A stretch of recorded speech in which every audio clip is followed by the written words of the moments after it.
YouTube, what is going on? Chris Jerno's Comics and Pop Culture. And guys, I'm letting it all out with this one. And I've been telling myself, I'm not even going to keep talking about this crap. Because really, I'm not going to change anyone's opinions probably if what's driving those opinions are just so ingrained into who they are as human beings. But I'm going to talk about this, guys. And I'm going to talk about Captain Marvel and Wonder Woman is a comparison to two female-led superhero roles and what they mean to each other. Okay, so we are what? We are not even a week in to the release of Captain Marvel, and outside of its extremely huge success so far, I have been flooded because I don't discriminate who I am subscribed to. And yes, I'm subscribed to a lot of YouTubers that hop on the bandwagon of just ranting and ranting and ranting about how the agenda and all this crap. So literally every hour my phone is getting a notification of a new video being posted about something negative about Captain Marvel. Oh, now it's the trolls, it's the bots, it's this, it's that. It's still a feminist agenda and all this crap. And as some of you may have seen my last couple of videos regarding the subject, I had to get really personal on one of them and just explain why I can't stand. It's not that I don't appreciate different opinions. I can't stand the hate. I can't stand the name calling. I got people name calling me all over the place, this and that, acting like schoolyard bullies. My people threaten my children. I had to delete some of the nasty, nasty comments. This is what I cannot stand within this community. But I'm going to talk today, guys, about the comparison of Captain Marvel and Wonder Woman. Because one thing that these people are doing, and I'm not saying these people that don't like the movie. If you don't like the movie, I'm going to say first and foremost, that's fine. If you had an issue with even Brie Larson's comment, which was completely skewed and taken out of context, but if you had an issue with that, I understand. And I think the way she said it was definitely kind of ignorant. She could have worded it a lot differently, but I understand what she was trying to say. And I have YouTubers that I consider friends that I have nothing but love for to discuss with me, saying, I felt this way about that, and I wanted to stay away from the movie because of it. That's fine. There was no name calling. Nobody was acting immature, and nobody called Brie Larson a flat butt freaking bitch-faced freaking cunt. Excuse my language. I'm going all out here, uncensored, guys. I mean, so if people want to voice their opinions respectfully, I welcome it. I enjoyed the movie. It's not top of my list, probably somewhere in the middle of MCU movies. But here we go, guys. What these people are doing is injecting the fact that Wonder Woman is something to compare to Miss Marvel as a movie that got a female lead right. Okay? And I'm going to explain to you why this logic is a complete fallacy and it's completely gaslighting. Okay? Let me focus on Miss Marvel here. Okay. Captain Marvel. Going back to her Miss Marvel days. This Captain Marvel hate did not start with this movie. It did not start with Brie Larson making a comment saying she wanted a diverse crowd in the discussion, even though she said it, kind of wrong. This hate started some years back now. Really, when the Miss Marvel character got changed to the mantle of Captain Marvel. As we know, Miss Marvel going through the past, and during her Volume 1 run, her uniform changed to a very, very, even the original one was skimpy. And then the other one was very accentuating of the body. And we as comic book lovers and collectors know that through the years in general, women have been very over-sexualized. There's nothing wrong with that. Okay? For the most part, I enjoy beautiful women characters drawn in comic books. Hey, whatever. And if they want to wear skimpy clothes, I've never been one that's going to say, speak up. How dare they put a woman and show her breast looking big or whatever, showing some leg. Okay? That's not what this is about, but I'm getting to my point. When Miss Marvel was changed to Captain Marvel, okay, and they gave her the haircut, cut her hair short, and took away the skimpy uniform and put her back in clothes, fully clothed uniform that did not show skin. They didn't draw her breasts as big and her curves as big. And she was more normalized as a normal, everyday human being.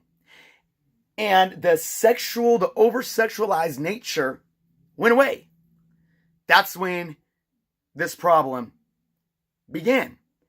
The whole Carol Manverse, started becoming popular, and the character started getting flack then because, oh my gosh, it's an agenda. It's a feminist agenda. Women can't be women anymore. Well, actually, one woman not being over-sexualized is a woman being a woman. Now, women can be women outside of the constrictions of what men think women should be. Fast forward a few years, we have a movie coming out. This same anger and hate and frustration rolled into this movie before anything that came out of Brie Larson's mouth, before anything. Obviously, we saw her, and I remember it, the first pictures that we saw of Brie Larson behind the scenes when they were filming the movie on the set, and it was in the green uniform. Immediately, she was getting attacked. Flat ass Brie Larson. Oh my God, that freaking, she looks like somebody out of Power Rangers or something like that. It's just, it started from the get. She's not attractive enough. She's not sexy enough. She doesn't have the right body type. She looks like a little boy. That's when this started happening when it comes to the movie. So, ironically, she kind of got herself in trouble because there was already this hate boiling up, and then she makes a comment that, like I said, was completely taken out of context. That just added fuel to the fire. So now it's like, oh, we have an excuse to get the pitchforks, and yeah, we didn't want this film, So that's my little history here of where this hate started coming from. And keep in mind, up to the weeks leading up to the release, these people were already deciding that nobody wanted this movie. This movie's going to fail. It's not being marketed to real comic book fans. They don't care about white men and all this stuff, right? Okay. So, obviously the numbers are disproving that, although these same individuals are defending, saying it's bots, saying it's this, saying it's that. And it's just, it is what it is. So let me talk about this argument about Wonder Woman getting it right, okay? But before I get into the Wonder Woman piece, I'm going to read to you guys some things that people are saying to defend why Captain Marvel was not what people wanted and is an agenda against white men, against men, whatever it may be. So let's just read a few things, okay? Let's see. This individual says it's about virtue signaling and trying to inject politics into movies. And this is their list. This is literally their list, and I'm not even making this up. And I'm not going to call out these people's names because even if they are voicing these opinions and aren't doing it disrespectfully, I respect them. But let's just go into it. Captain Marvel was awful. Okay, that's an opinion. You're actually in the minority if you think it was awful. But these are the reasons why it's an agenda and there's virtue signaling. Captain Marvel shooting off the head of Arnold. Now, and let me say, this might give out a little spoilers, but not much here. But I just want to forewarn you guys that have not seen the movie. Brie Larson came down to Earth, fell into a blockbuster in 1995, and got scared, turned around, and did a blast out of her hand, and it hit a cutout billboard of Arnold Schwarzenegger and Jamie Lee Curtis. That was a True Lies, the movie True Lies poster. And she blasted it, and it hit Arnold's, the poster board of Arnold. So they're saying that because her blast hit Arnold instead of Jamie Lee Curtis, it's an agenda. Having a fat security guard listening to What a Man. They made Nick Fury look like a complete useless joke. the boys' comment during the Maria and Carol conversation. Like,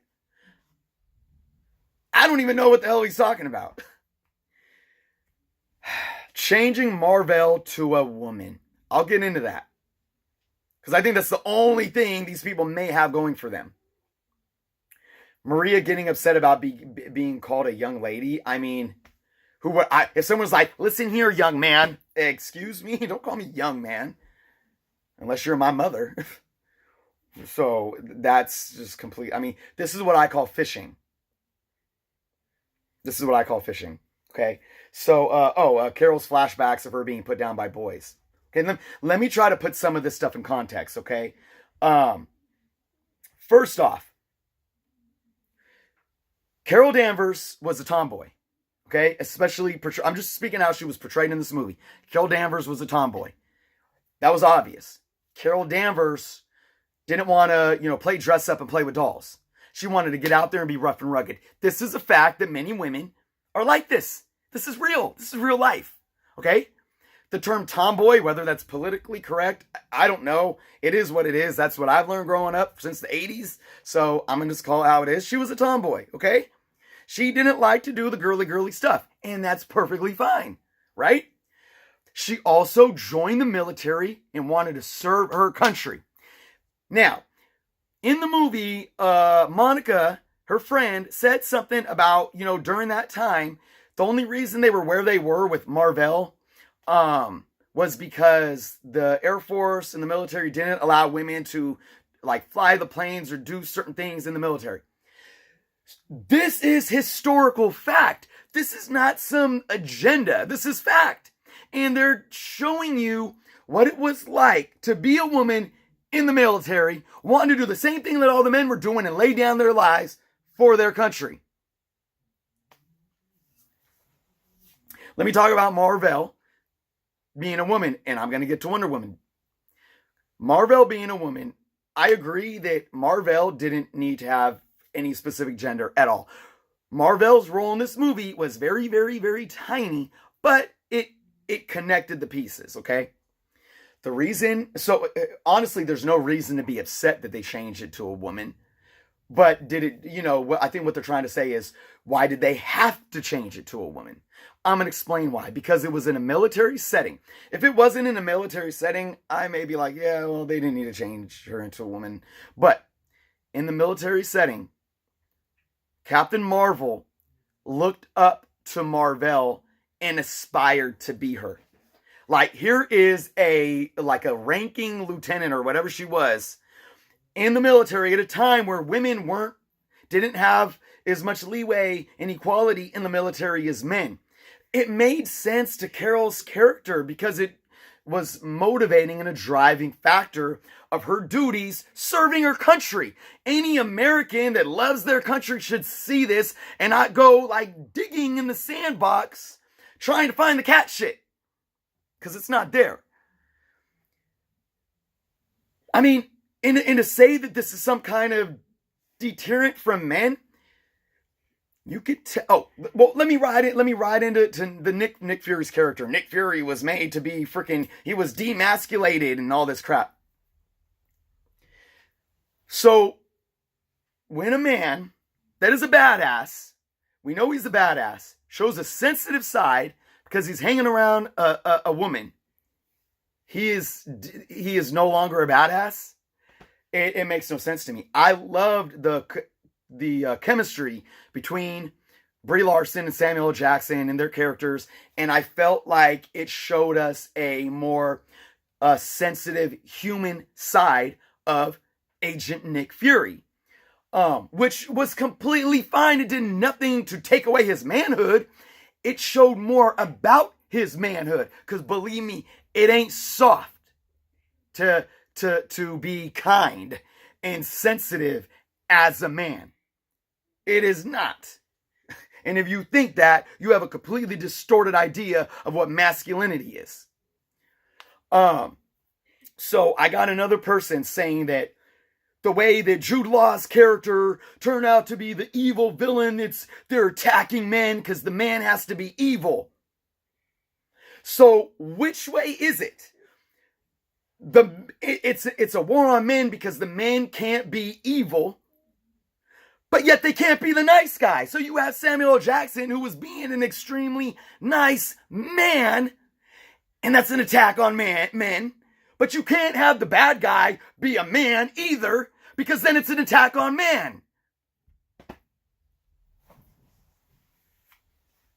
All right. So let me finally get into Wonder Woman. This person is going off saying both Captain Marvel and Wonder Woman are a tale of two different ways of handling diversity.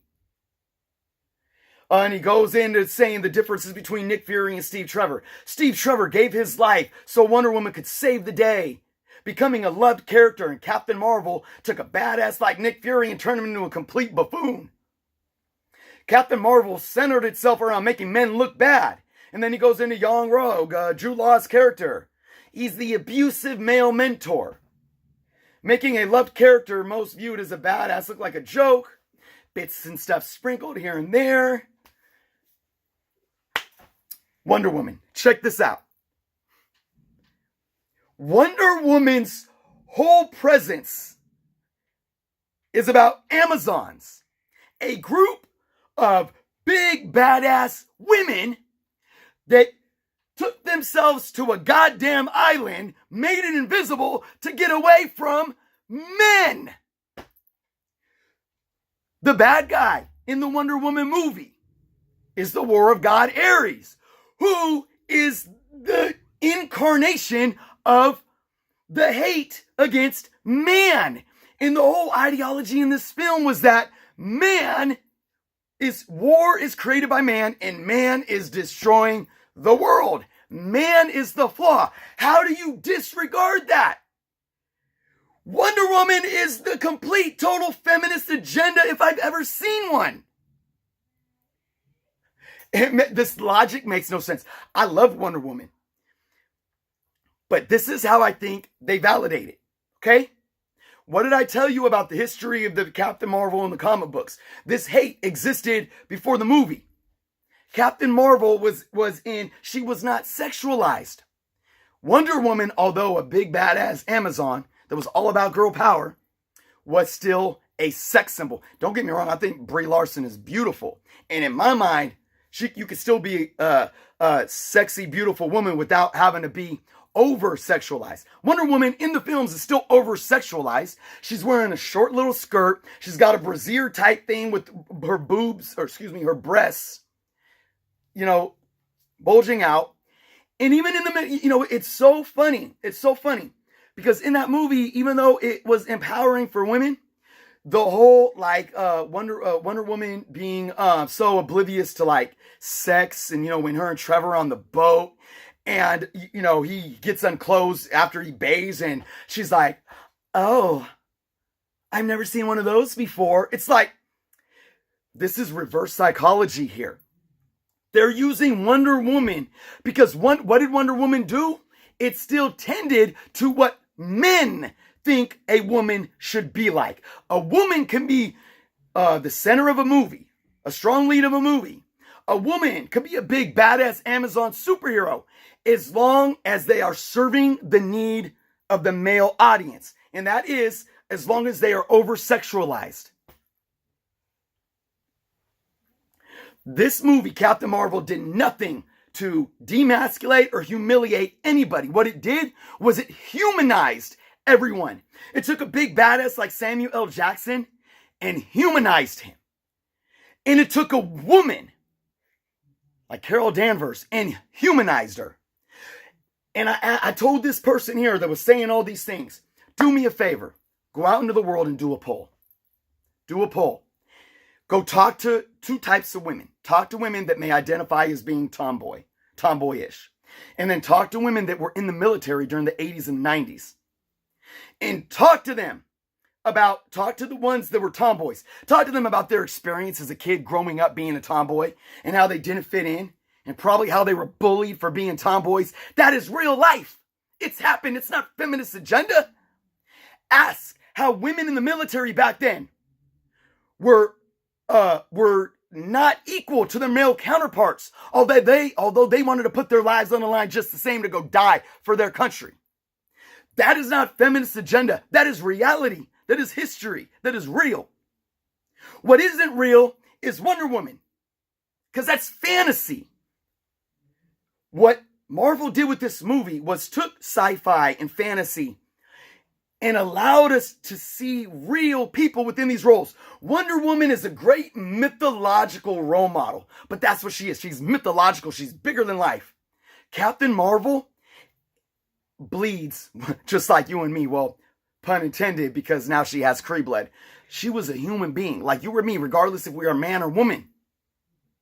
And we go through these struggles. Her struggle to become a superhero, where the fantasy and the science fiction comes in, her struggle to get there was very, very much real. Guys, there is no logic to the madness. Seriously. So, with that being said, I want to reiterate one more time. I am not here to force an opinion on anybody. If you did not enjoy this movie, like I said, for me, it's somewhere in the middle of probably the Marvel movies. If you didn't enjoy this movie, that's fine. If you were upset that Brie Larson said what she said, that's fine. And don't get me wrong, and I've said this before in videos, I'm all about the truth. And I'm all about staying away from ignorance, name-calling, and hatred. And ignorance and name-calling and hatred and all that has no loyalty to a political side, an ideology, anything. It could be anyone. And I said in my last video, when it comes to like political labels and all this, I've been attacked on all sides. I see people as human beings, and I respect their opinions as long as they respect me, and as long as we can respect each other and give love and compassion and understanding. So if you watch this video and you're still one of these people that truly believes that Captain Marvel is in some way ruining your childhood or forcing some kind of agenda that is disenfranchising you, well, let me just say, you don't understand what disenfranchisement is. Especially in this country. Most likely. If you think a children's movie is what's hurting you. Okay? But if you still believe it, look, at some point we just got to let it go, because I'm not here to change your mind. I mean, I want you to think, and I want you to maybe change your thought process and actually say, oh, well, let me listen and let me think about that. But if you do that, and it is what it is. But let's just respect each other and go on our way, okay? It means nothing. These are movies. If there's any agenda here, it's to capture the market of younger audiences, really. Like the whole cat thing, you know? Nick Fury playing with the cat. I mean, that was inserted not to, demasculinize him. It was to tend to, a different audience. So anyways, guys, let it be known that I have respect for everyone as long as you guys respect each other. Although this topic is just giving me a freaking migraine, and I think after this video, I am done with it. So, with that said, guys, if you're going to leave some comments, please be kind to each other. Don't agree with me, leave some comments, it's fine. But if you get nasty and start calling me names, start threatening me or my children, I will delete your comments. And we'll just leave it at that. So if you enjoyed this, or you have any commentary, and you want to leave it below, be kind, give love, appreciate you all. And until next time.